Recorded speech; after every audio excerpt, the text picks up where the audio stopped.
The Senate chamber was full, but you could hear a pin drop. Everyone, senators, aides, journalists, sat in a thick silence, waiting for what would happen next. It was a bright morning, but the atmosphere inside the room felt heavy, like a storm, waiting to break. All eyes were on Senator Elizabeth Warren as she stood slowly. Adjusting the microphone in front of her, she looked calm on the outside, but her eyes burned with something fierce. Passion, anger, purpose. She cleared her throat, then turned sharply to face Senator John Kennedy of Louisiana, who sat quietly across the chamber, flipping through a small yellow notepad. "Senator Kennedy," she began, her voice clear and sharp, "you sit on the banking committee. Do you know the loopholes? You know how these corporations twist the rules? And yet to defend them, you defend greed. So I have to ask, are you here for the people of Louisiana, or are you here for Wall Street?" A gasp rippled through the gallery above. Staffers looked. Up from their phones, reporters sat up straighter. Even the C-SPAN cameraman adjusted his lens a little tighter. This wasn't just a policy debate. This was personal and in politics. That's dangerous. John Kennedy looked up slowly. He didn't blink, didn't frown, just gave a small, polite smile, one that didn't quite touch his eyes. He tapped his pen twice on the table, then closed his notebook. "I represent the people of Louisiana," he said calmly. "And let me tell you something, Senator Warren." He paused. The silence stretched. "If I ever start sounding like I learned economics from a fortune cookie—" He glanced up, eyes sharp now. ... I single quotes, L, come see you. For a moment, just 1 second, no one moved. Then came the sound, laughter. Bursts of it, some shocked, some amused. A few senators covered their mouths, trying not to smile. Even those on Warren's side couldn't hide the reaction. It wasn't cruel, but it was clever. It was John Kennedy being exactly who the country expected him to. Be sharp, charming, and dangerous with words. Elizabeth Warren held her ground. She didn't smile. She didn't look away. But something had shifted in the room. Her momentum.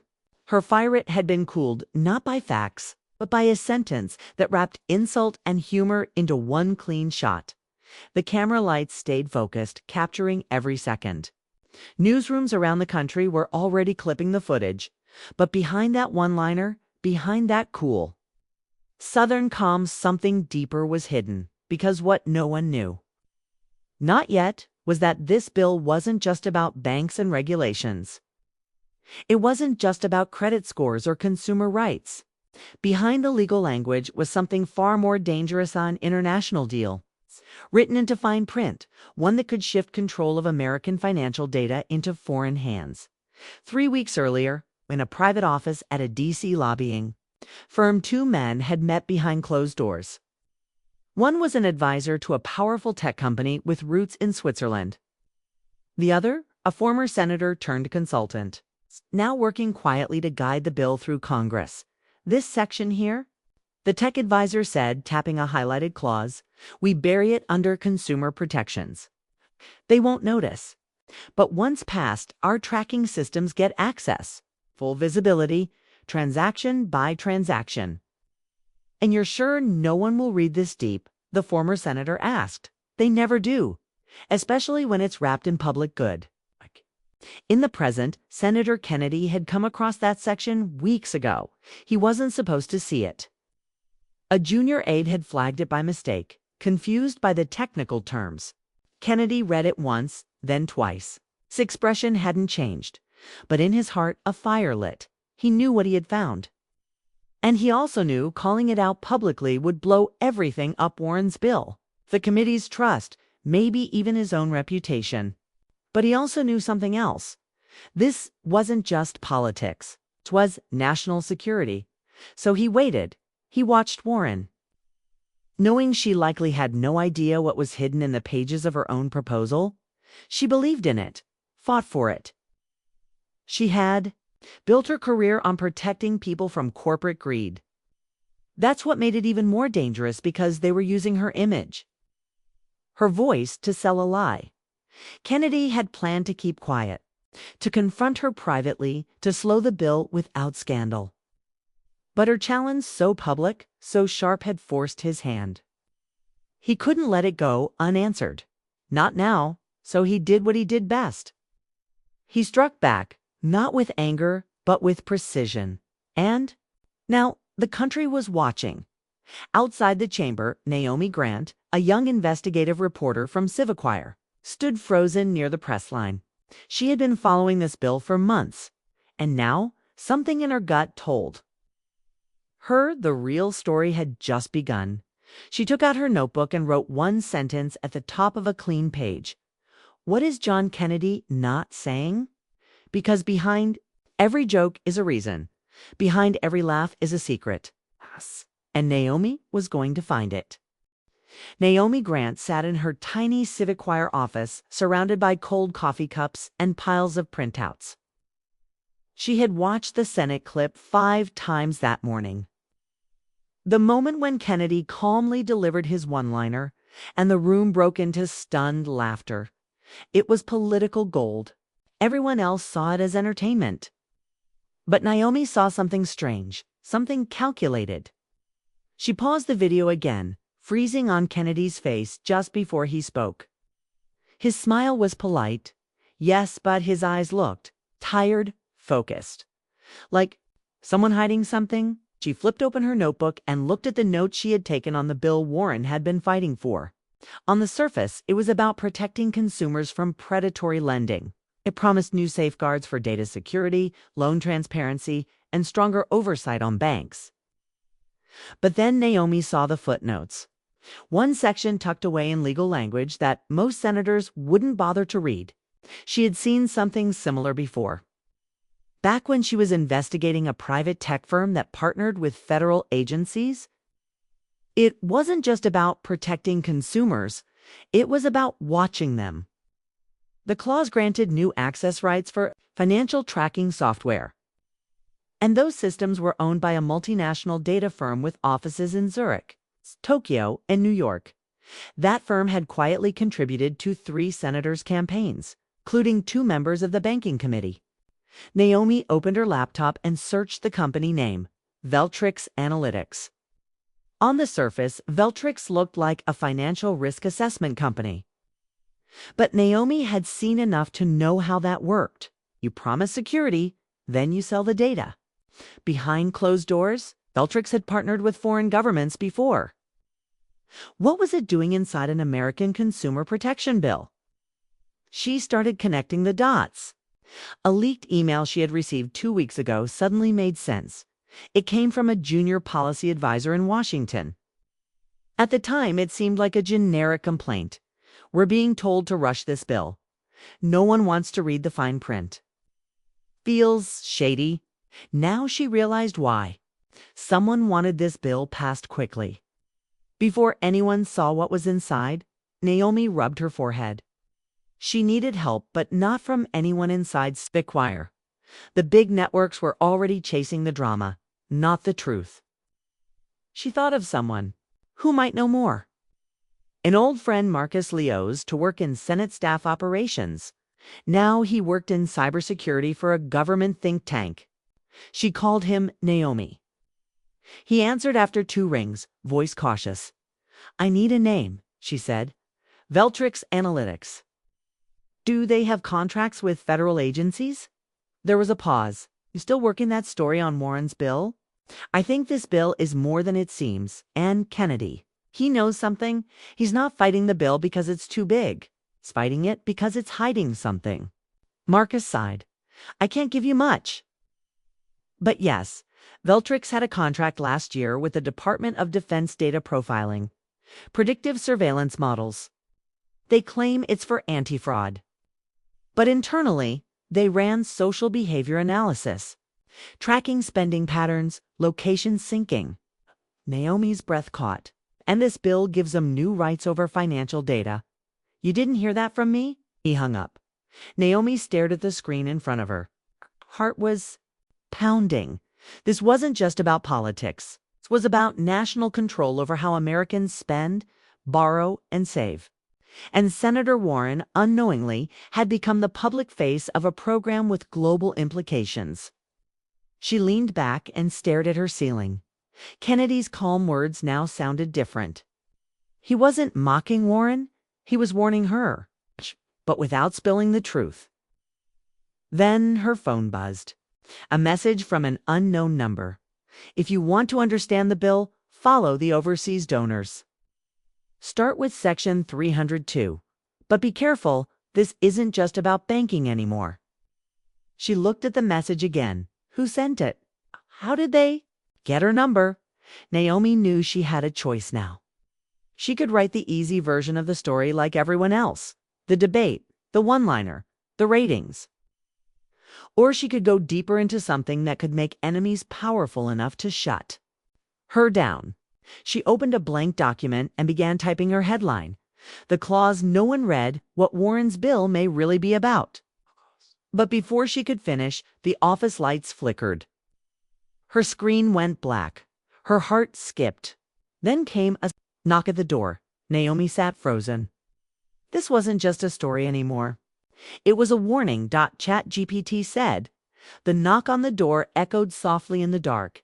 Naomi Grant didn't move. Her heart pounded in her chest. The Civic Choir office was usually quiet at night, but now it felt like every shadow was watching her. Reached for her phone, the screen still black, then looked at the door again. Another knock. She stood slowly, careful not to make noise, and peeked through the blinds. A tall man in a dark coat stood under the hallway light. He wasn't trying to hide, but he wasn't smiling either. Naomi Grant, he called, voice calm but serious. She opened the door just enough to speak. Who are you? I'm with the Senate Ethics Committee. My name's Daniel Briggs, he said, showing a badge. I'm not here to scare you. But we need to talk. She didn't know if he was real or part of the warning. But something in his eyes felt steady, not threatening. She stepped aside. Come in. Inside, Briggs sat at the edge of the chair, not touching anything. You've been looking into the Veltrix clause, right? Naomi narrowed her eyes. You already know that. I saw your byline disappear from the Civic Choir homepage an hour ago.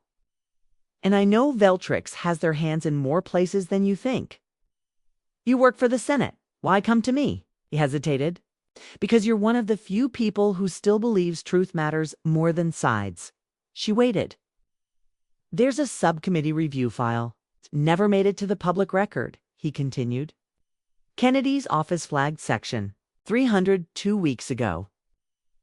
They tried to schedule a quiet review, but it was shut down. By who? Briggs leaned forward. By people above the committee. A private review panel, most of them with ties to Veltrix, or its investors. They're burying it under technical language so no one asks questions. Naomi shook her head. And Warren? Does she know? No. Or if she does, she doesn't understand how deep it goes. She's pushing the bill because she believes in the consumer protections, but she's being used. Kennedy didn't want to embarrass her. That's why he chose that line. He wanted her to step back without forcing her to fall. Naomi remembered Kennedy's face again, the polite smile, the warning hidden as a joke. Briggs continued. They want this passed before the European regulators catch on. Trix is under investigation in the EU. If they're exposed here, their entire operation collapses. Naomi scribbled notes. What happens if it passes? They'll have the legal right to track, sell, and profile the spending habits of over 200 million Americans. And they won't even need to tell anyone, because the bill grants them access under the label of consumer protection infrastructure. It's surveillance disguised as safety. Naomi stared at him. Why are you telling me this now? Briggs looked down. Because tomorrow, Kennedy's scheduled to meet behind closed doors with a tech advisor who helped write the clause. Something happens to him if the story doesn't come out now, might be buried forever. She nodded. I need documents, names, something I can publish. He slid a small flash drive across the desk. Everything I could copy without triggering alarms. Naomi took it and stared at it like it was glowing. "I need to go," Briggs said, standing. "I was never here." He left without another word. Naomi plugged the drive into her backup laptop. Folders opened immediately. Emails, draft amendments, payment records. Even internal meeting notes between Veltrix officials and members of a U.S. lobbying group named Liberty Path, a name Naomi had seen before in past investigations. It was all there. One note caught her eye. "Kennedy remains a threat. If he speaks publicly, our legal shield may not hold." Another. "Warren is unaware of Section 302's expansion language. She is considered useful. Do not brief her." Her chest tightened. This wasn't just about corruption. It was betrayal at the highest level. And Warren, the senator who had built her life on fighting corporate power, had been turned into a puppet without knowing it. Naomi glanced at the time. 2:12 a.m. She opened a new draft. This time the headline was sharper. "The Hidden Surveillance Bill. How Wall Street." Washington. And one sentence changed everything. Before she could hit save, her inbox pinged. A new email from a strange address. "If you go live with this, you won't just be risking your job. You'll be risking lives. Think before you publish." No name. No signature. Naomi sat still for a long time. Then she typed just 2 words in her reply, already thinking. She hit send. 'Cause this wasn't about her anymore. It was. About a country being watched without knowing. And a truth that someone didn't want the world to see. Tomorrow, she'd go to the Hill. And this time, she'd be ready to ask Senator Kennedy the question no one had dared to ask. "What are you protecting, Senator? And why are you protecting it in silence?" Elizabeth Warren sat in her office just after sunrise. A cup of untouched coffee cooling beside a thick folder labeled S. 417 Consumer Financial Protection Expansion Act. She had spent the last few hours rereading the bill, her bill line. Byline. Something didn't feel right. Not since the Senate session yesterday. Not since Kennedy's words landed like a quiet explosion. It wasn't the insult that bothered her. She had been in politics too long to bruise over sarcasm. What came after the reaction? The silence. The subtle shift in the room, like everyone knew something she didn't. Warren pulled her glasses off and rubbed her eyes. She was exhausted. Not physically, but mentally. The kind of exhaustion that came from fighting the same battle over and over, only to feel like you were punching shadows. This bill was supposed to be her legacy. A powerful set of reforms to stop predatory lenders from hurting working families. It was built on stories her brother losing his home to a shady mortgage deal. A friend bankrupted by student loan traps. A single mother who called her in tears after being charged 37% interest on a payday loan. But now cracks were appearing. She couldn't ignore them. Her chief of staff, Maya, walked in holding a printed email. "Senator, we just received this from an anonymous source. You need to see it." Warren took the paper. Her eyes scanned it quickly. "Senator Warren is being used. Section 302 grants unprecedented access to consumer financial data, including location and behavior tracking. The clause appears regulatory, but it enables foreign-backed data systems to operate within U.S. oversight structures. Please investigate." Before it's too late, she froze. "Is this confirmed?" "Not yet," Maya said. "But Naomi Grant from Civiquire is asking for an interview. She says it's urgent." Naomi Grant. Warren said slowly. "She's the one who exposed the federal housing contract scandal last year. She's good, and she's not afraid to challenge either side." Warren nodded. "Set it up today." An hour later, Warren sat across from Naomi in a private conference room. No aides, no cameras. Just 2 women and a growing storm between them. Naomi opened her laptop and slid it forward. "Before I say anything, I want you to see this." She clicked on a document titled Veltrix Internal Liberty Path Strategy Memo. Warren read quietly. At first, her expression remained still.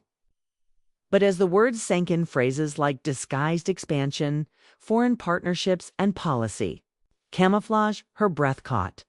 "Where did you get this?" she asked. Voice low. Naomi didn't answer directly. "It doesn't matter right now. What matters is that you're being used. And the bill you're fighting for may not be what you think it is." Warren sat back in her chair.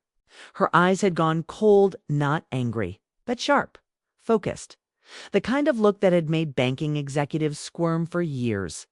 "I thought Kennedy was mocking me," she said quietly, "but he was warning me." Naomi nodded. He didn't want to embarrass you, but he also couldn't let it pass. Warren took a deep breath. "Do you have more?" Naomi handed her a flash drive. "Everything but Senator ... I need to ask. Did anyone on your team, anyone review Section 302 fully?" Warren looked down. Shame flickered in her eyes. "No," she admitted. "It came late, buried in a set of amendments. We assumed it. Was language cleanup clarifying jurisdiction? My staff trusted the policy advisors." Naomi leaned forward. "Some of those advisors are connected to Liberty Path, which, as you'll see, received quiet funding from Veltrix's global branch. Offshore accounts, hidden PACs. It's deep." Warren was silent for a long moment. Then she stood. "Naomi, what's coming next?" Naomi hesitated. "This passes, Veltrix gains full legal control over tracking spending behavior. That data can be used to target voters, manipulate credit scores, or even predict protests and shut them down before they start. It's surveillance in sheep's clothing." "And Kennedy?" Warren asked. "He's trying to stop it quietly.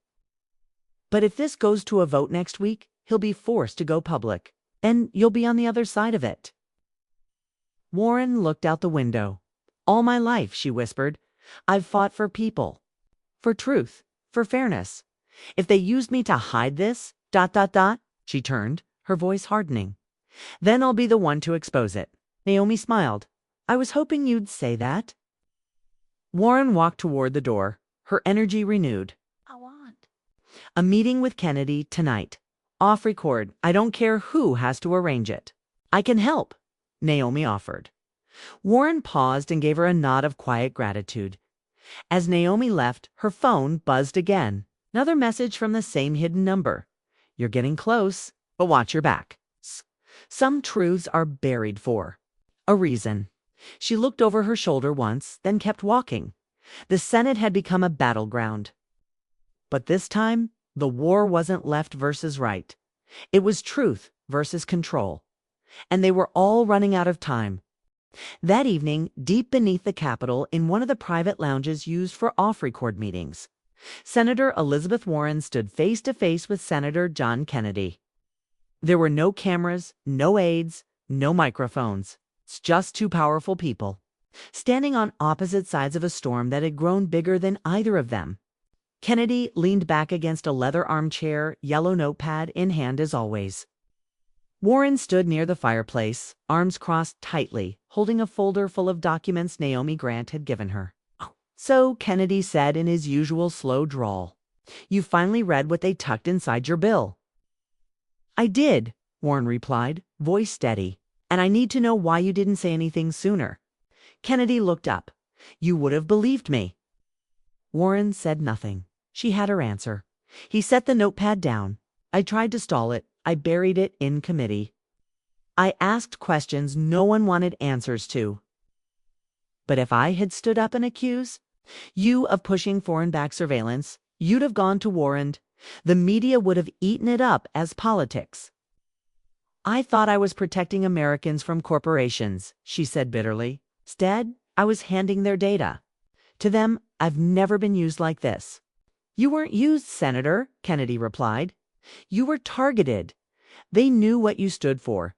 They knew people trusted you. That's why they needed your name on it." Warren looked down at the flash drive still in her hand. "Naomi says the final vote is scheduled for next week. We have 6 days." Kennedy nodded slowly, "And they'll try to move fast, especially now that they know she's poking around." There was a pause. "Who are they, John?" she asked softly. Kennedy didn't hesitate. "A mix of foreign interests, corporate intelligence groups, and US-based tech companies.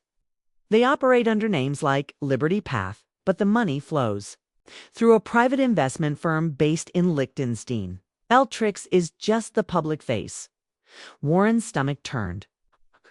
"How long have you known?" Kennedy looked away. "Long enough to realize if I push too hard, I might disappear from the conversation entirely." Warren walked slowly to the window, looking out over the Capitol's lawn. "I want to bring this into the open. Go public, full press briefing." Kennedy frowned. "That's brave, but reckless. If you do that without proof, they can't spin. They'll turn it against you. Say you're trying to distract from your mistake. Or worse, they'll leak something on you. I have nothing to hide." Kennedy raised an eyebrow. "Everyone's got something, Elizabeth. Even you." Before she could respond, her phone buzzed. A text message from Naomi. "They know you've seen the files. I'm being followed. We have to move now." Warren showed Kennedy the phone. He stood. "They're making their move. That means we're close." "What do we do?" Warren asked. "We need a full document leak," Kennedy said. "But not from us. From inside. Someone who was part of the drafting process. Someone they won't suspect." Warren thought for a moment. Then her eyes lit up. "I know someone. A former policy advisor she left 2 months ago. Quietly said it didn't feel right. Can she be trusted? She once turned down a 6-figure lobbying job because it smelled bad. I trust her." Kennedy nodded. "Then you contact her. Tonight I'll handle Naomi. We keep her safe. Because if they're following her, they're close to silencing the story." Warren reached for her coat. "If we fail," Kennedy cut in. "If we fail, they win. Not just this bill, but everything." Across town, Naomi Grant walked briskly down Massachusetts Avenue, clutching her laptop bag. A black SUV had been following her for 2 blocks. She turned sharply down an alley, hoping to lose it. But the tires screeched as it slowed behind her. She ducked into the back entrance of an old diner she used to write in during college. The owner, an old friend, locked the door behind her. "You okay, Naomi?" he asked. She nodded, trying to catch her breath. "I need to use the back room. Wi-Fi still work?" "Always." Inside, Naomi pulled out her laptop and opened a secure portal. The files from Briggs were ready. The leak had to happen tonight. 'Cause tomorrow, she wasn't sure she'd be able to move freely. She typed a single message to her encrypted list of trusted journalists around the country. "Incoming data. Leak. Confirm identities before publishing." This is not just politics. It's national. Then she attached the documents. Her finger hovered over the button. She whispered to herself, "No turning back." And she hit send. Back at the Capitol, Warren's contact agreed to meet at dawn. Kennedy had already alerted a retired intelligence officer who now worked in media protection. Naomi would be safe if, only barely. The countdown had begun. In 6 days, either the bill would pass and change the nation quietly, or the truth would come crashing down like a hammer in public. For now, 3 people, Warren, Kennedy, and Naomi, were fighting a shadow war with no sides, no party lines, and no backup. But for the first time in weeks, they weren't alone. And in the shadows, somewhere in a private room, an unknown voice said into a phone, "They're making a move. Prepare the contingency. The leak spreads, we burn it all." The game had changed. And the stakes had just become global. The sun had barely risen over Washington, D.C., but the air already buzzed with urgency.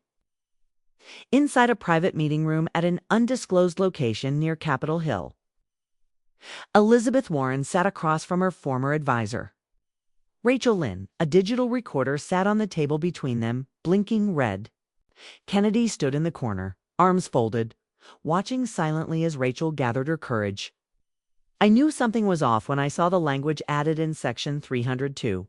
Rachel began, voice low. "It wasn't written by our usual policy team. It was handed to us through a technical consultant, no name. Just a third-party firm that claimed to help with compliance structure. Warren leaned forward. You saw what it really was? Not at first. But when I read it carefully, I realized it granted behavioral data access far beyond anything a financial protection bill should allow. Location tracking, predictive modeling, spending pattern, analysis, and the data could be shared with international partners for fraud prevention. Rachel paused, but no oversight body was listed. No limit. No citizen opt-out. Kennedy spoke for the first time. They wrote in surveillance and hid it behind good intentions. Rachel nodded, and I walked away, quietly. I was afraid. I still am. Warren reached across the table and took Rachel's hand. You did the right thing. We're going to make sure the world hears your story. Meanwhile, at WNN Studios, one of the biggest cable networks in the country, Naomi Grant waited nervously in the green room. She was set to appear live on the evening segment. The Hill watch, a primetime show known for grilling politicians and whistleblowers alike. The producer came in, headset pressed to her ear. You're on in 5. Are you ready for this? Naomi nodded, even though her stomach was tight. The documents had been verified by 3 independent cybersecurity analysts. The metadata was clean. The offshore accounts linked to Veltrix were confirmed. There was no more time to hide. The countdown started. 3, 2, 1. The camera light came on. Good evening, the host said. Tonight, we bring you breaking news. A Civic Wire journalist has uncovered what may be the biggest data privacy breach ever proposed in Congress, and it's buried inside a consumer protection bill backed by Senator Elizabeth Warren. Naomi turned toward the camera. The public was told this bill would protect them, but hidden in the back. Section 302 allows multinational corporations to collect and analyze consumer spending data on a massive scale without transparency or limits. The host's eyes narrowed. Are you saying Senator Warren is responsible? No, Naomi said firmly. She was used. She believed in the bill's surface goals, as did many others, but the ones who inserted that clause knew exactly what they were doing. And the more we dig, the more we find ties to offshore entities, some with connections to global surveillance programs. The studio audience was silent.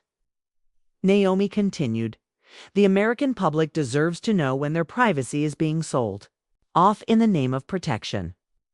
Back at the Capitol, chaos unfolded in real time. Within 20 minutes of the broadcast, social media exploded.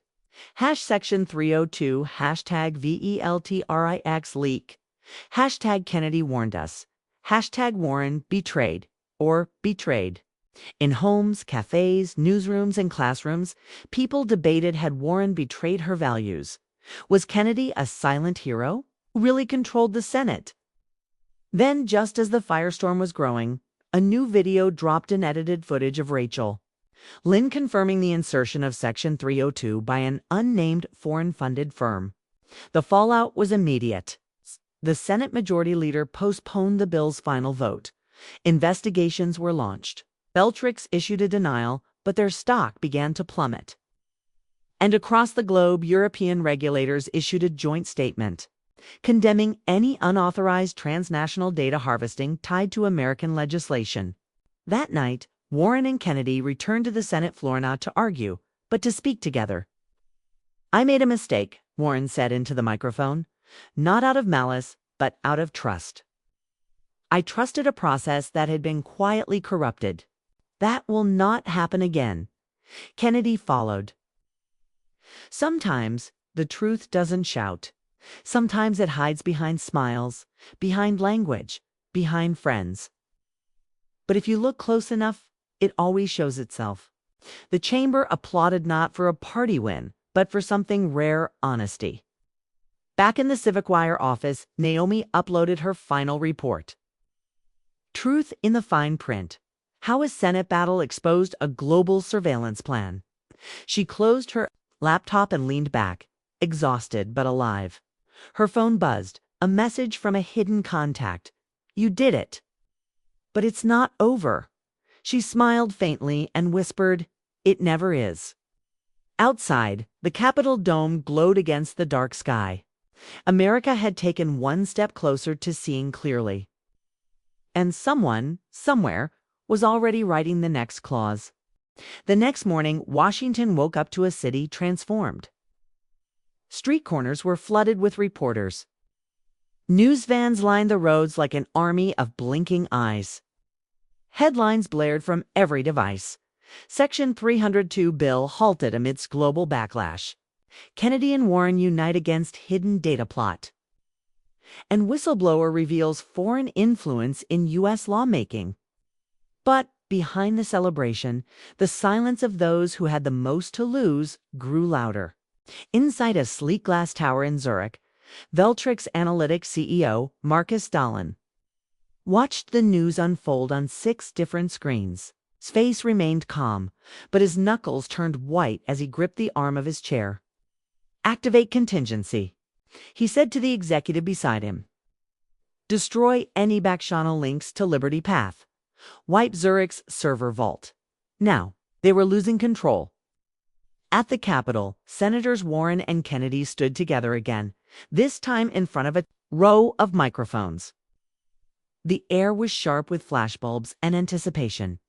Every word would be replayed for days, maybe years. Warren began.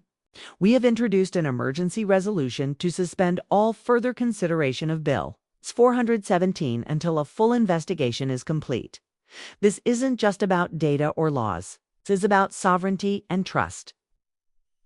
Then Kennedy stepped forward. "This ain't about Democrat or Republican. This is about right and wrong.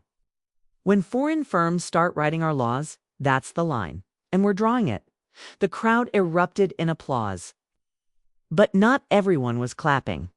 In a luxury sedan just outside the Capitol's underground garage, a man named Eric Wolf, dressed in a suit and sunglasses, ended a phone call with a calm, "Understood." He was Liberty Path's quiet fixer, and he had one task left. "Get close to Naomi Grant," he said to the driver. "Discredit if possible. Eliminate if necessary." Naomi had returned to her apartment for the first time in 48 hours. She hadn't slept more than 3 hours since the leak went live. She showered, changed clothes, and sat on the edge of her bed, looking out the window as the Capitol dome reflected orange in the morning sun. A knock came at the door. Her heart jumped. She approached cautiously. "Who is it?" "Marcus," came the familiar voice. She opened it quickly. Marcus Liu stepped inside, face serious. "You need to leave D.C., he said. "Now." Naomi blinked. "What? Why?" "They've gone dark. Liberty Path has shut everything down, servers, emails, lobby offices. They're in damage control. That makes you a loose thread." Naomi shook her head. "No, I'm not running. You don't have a choice. I intercepted a message from an encrypted burner phone. You're being watched. You're not safe." Naomi looked around her tiny apartment. It had always been her safe place, her writing corner, her haven. Not anymore. "Then I'll go.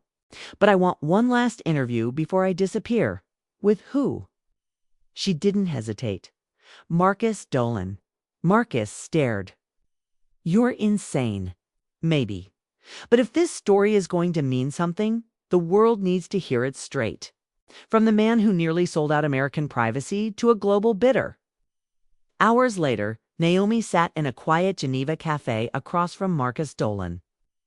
He was calm, dressed like a banker, and sipping an espresso.